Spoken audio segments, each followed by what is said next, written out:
श्री स्वामी समर्थ. पितृदोष लागला आहे. काही केल्या पितृदोष जात नाही. पितृ खूप त्रास देत आहेत. चला तर मग नवरात्रीच्या आदल्या दिवशी आपल्याला एक गोष्ट करायची आहे. ती कोणती आहे? चला तर जाणून घेऊया. नवीन असाल तर सबस्क्राईब करा, लाईक करा, शेअर करा. व्हिडिओ आवडल्यास लाईक करून जायला विसरू नका आणि श्री स्वामी समर्थ लिहायला विसरू नका. चला तर कोणती गोष्ट आहे जाणून घेऊया.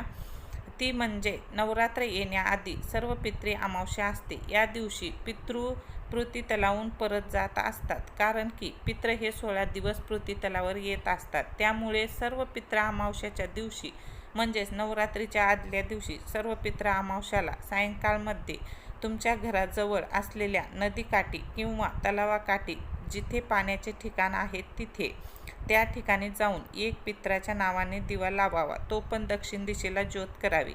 हा दिवा पित्रासाठी लावला जातो. यामुळे पितृ आपल्याला आशीर्वाद देतात. त्यामुळे नवरात्रीच्या आदल्या दिवशी हे अवश्य करावा. तुम्हाला जर व्हिडिओ आवडला असेल तर नक्की चॅनलला सबस्क्राईब करा, लाईक करा, शेअर करा आणि तो दिवा चांगल्या तुपाचा लावावा. श्री स्वामी समर्थ.